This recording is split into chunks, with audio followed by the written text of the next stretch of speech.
Boys and girls, in many occasions, Rigathi Gachagua has always complained that none other than President William Samoei Ruto always advises the advisors on when to advise him. Not my words, this is none other than Rigathi Gachagua. President advises the advisors on how to advise him, you know. So it's what you call a zero-sum game, you know. Nothing can change. And I want can't advise President Ruto. In fact, he has advisors, but President Ruto advises his advisors on how to advise him. You see? Because a person who is a president should accept advice. If I'm sitting here today and I can explain to you this and it is making sense, right? Don't you think that Ruto's advisors tell him this thing but he's just ignoring? What is David D doing? What is he doing? He calls himself an economist. Me, I never studied economics, but I can understand this better because I've studied street economics. Wait, in the recent 2 days, Rigathi Gachagua has had interview with both Ramogi and Ramogi TV and Ramogi FM, and yesterday again he had an interview with Ikonini podcast, which was being aired in Mutembe TV, Ikonini, and not forgetting the Alpha House.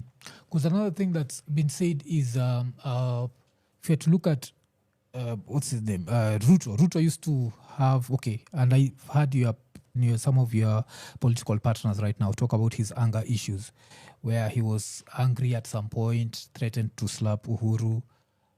But also for you, the stories that we had were when the rift started happening between you and him, you'd bang his table and you'd be disrespectful.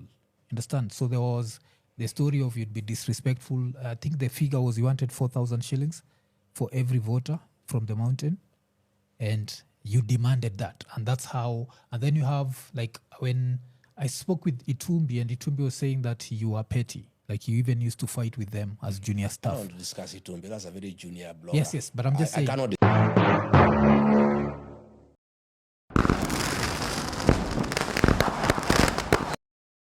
Is throughout all this interview, none other than Rigathi Gachagua was lecturing on the interviewers and the podcasters on way to ask him questions. Not this is what we're going to measure on this video, but before I deep dive into this video, can you just take a second or two to like this video, comment telling us where you are watching the video from, if by any chance you are in or outside the Republic. And most importantly, ladies and gentlemen, don't forget to subscribe to our YouTube channel, because by you subscribing to our YouTube channel, you automatically support the work of the Lord that we do on this channel. And I would just want to congratulate you and thank you guys for your continuous support, because right now I'm seeing myself at 1,000 subscribers on this platform, which means that journey to 10,000 begins today. Ladies and gentlemen, let's roll these tapes. Mtu yeyote atakosea rais wangu heshima, tutakosana. Awe governor, awe senator, awe MP, anybody from this region and our backyard, pahali sisi tulipigiwa kura 100 kwa 100. We want total respect for President William Ruto. Na William Ruto kumshauri anaona vibaya sana. He is supposed to advise his advisors on how to advise him. That's the way he behaves. Na hii maneno unaona Ruto alianza kusema ati I know more than some ministries. Niliambia watu, huyu anaanza kuintimidate watu. Na mtaona. William Ruto has been very advisors, very educated, but they are all flower girls. They don't advise him on anything. They are just for show. I was his deputy, so I know. When I tell you, I know what happens. He has 2 advisors whom he takes advice from. Oscar Sudi, who is a standard 3 dropout. Farouk Kibet, who is a standard 6 dropout. So these 2 advisors have no value for education. So they have advised William Ruto to get money meant for education and take it to bribe people on useless empowerment programs. So, ladies and gentlemen, we always say that you can remove clone in your friend's eye because he cannot see that clone. So, and this is basically what is happening to none other than William Samoei Ruto and Rigathi Gachagua, because over the days, Rigathi Gachagua has always been seen saying that none other than President William Samoei Ruto has lacked some people who can even advise him, and going to an extent of even accusing none other than President William Samoei Ruto of advising the advisors on the way to advise him. And in several locations, as that if William Samoei Ruto advised, and in several occasions unamsikiaga akisema that if by any chance William Samoei Ruto you go against the way William Samoei Ruto want you to be advised him, then you will automatically get fired. And here's the thing, you see, Rigathi Gachagua recently amekuwa na this interview which for me zinakuwa successful, but ukiangalia the journalism scale, the entrepreneurial, the public speaking in those interview, man, Rigathi Gachagua anajishikiaga handball, cause tell me, this is none other than Trevor Obija asking none other than Rigathi Gachagua on how asking Rigathi Gachagua a question, and I just want us to see the way Rigathi Gachagua responded to that question. Are you a lawyer for the president? This is waandishi wa habari. No. You also cannot. Are you here holding his brief? It's a question that everybody No. I can see. You're a lead. Are you holding a brief for William Ruto? Honorable Rigathi Gachagua, you've been the second in command in this country. Can you? And you're now thinking of being the head of this country. Have you condemned Do you him? think those statements were regretful? What I would ask you to have you as a president, whether he has regret. I'm speaking to you now, not to the president. We'll speak to the president at the Yuko right hapa, time. It's you we are tumekuuliza speaking. kwa sababu tuko na wewe hapa na wewe ulikuwa mtangulizi wa I hayo don't maswali. think this interview you hold brief for President William Ruto. We're not holding brief for In you, my view, we're asking you to be accountable for the words that you said. I had hoped that you would ask me issues of development to do. We will get to that. Let's clear out a few things first. Kuna maswala. I refuse to. Kuna maswala ya uongozi. I refuse to have you have. Kuna maswala ya uongozi na uadilifu. Jinsi alivyosema katika chapter 6 ya katiba. That question I've answered. Will you apologize to the people No, for this abusive? Do you regret this abuse?